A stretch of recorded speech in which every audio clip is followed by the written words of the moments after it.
আমার বাগান বিলাস মাশাআল্লাহ অনেক সুন্দর। হ্যালো এভরিওয়ান, আসসালামু আলাইকুম। বাগানে আসলাম। এর আগে অপরিচিতা চা বানিয়েছি। আজকে বানাবো অপরিচিতার শরবত। চলুন অপরিচিতা পারি গাছ থেকে।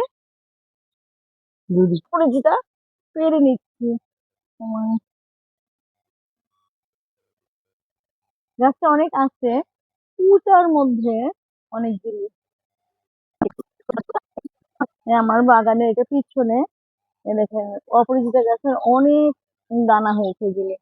এগুলিতে পড়ে পড়ে এই যে, এদের দানা শুকানো কালো কালো দানা। আর এখানে ফেলে দিলে এখানে আবার অপরাজিতা গাছ হয়ে যাবে। অনেকগুলি হয়েছে।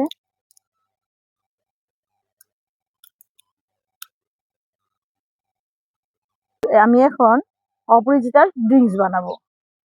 আমি অপরাজিতা এভাবে বেছে নেব,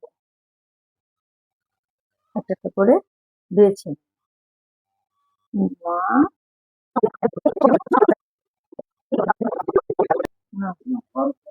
আমি এটা ধুয়ে নেব।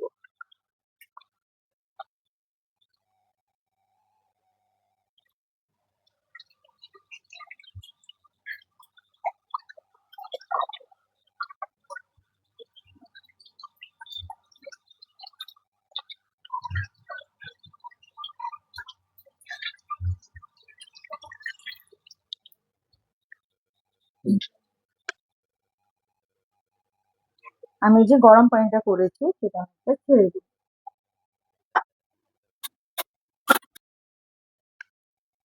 হালকা করে এটা নেড়ে দিয়েছি।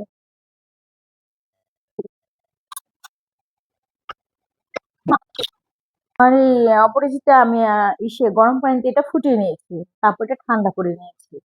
আমি এখন গ্লাসে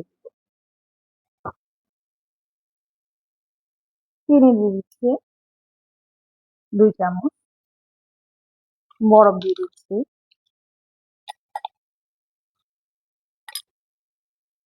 অপরিচিতার মানে পানিটা দিয়ে দিচ্ছি,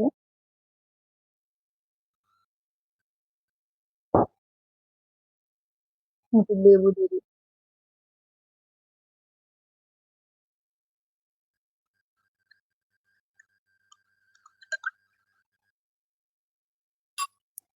আমি আরো কিছু বরফ দিয়ে দিচ্ছি। হুম, আমার অপরিচিতের কালারটা চলে আসছে। এই গরমের মধ্যে এই মানে বরফ দেওয়া ঠান্ডা অপরিচিত শরবত ভাল লাগবে, অবশ্য খেয়ে দেখি। বিসমিল্লাহ। ভালো লাগছে। অবশ্য নতুন একজন অতিথিকে পরিচিত দিচ্ছে আমার ননদ, আসছে অবশ্য সুনামগঞ্জ থেকে। আমার ছোট ননদ, অবশ্য এক টাইমে বান্ধবী ছিল, পরে ননদ হইছে। আসো। দুলো খেয়ে দেখো তো কেমন হয়েছে, বলবা সত্যি কথা। ননদরা তো মিথ্যা কথা বলে।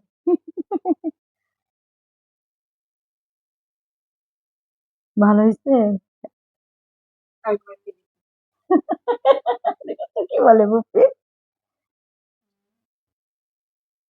বলো ভালো। খেয়েছি অপরিচিতা শরবতটা, আসলে একটু ডিফারেন্স টাইপের টেস্ট লাগলো। আপনারাও ট্রাই করে দেখতে পারেন, যদি ভালো লাগে তাহলে আমাদেরকে শেয়ার দিবেন। লাইক কমেন্ট করেন। এই অপরিচিত ড্রিঙ্ক যদি আপনাদের ভালো লেগে থাকে তাহলে লাইক কমেন্ট শেয়ার করবেন। আর সবাই ভালো থাকবে, সুস্থ থাকবেন। আসসালামু আলাইকুম।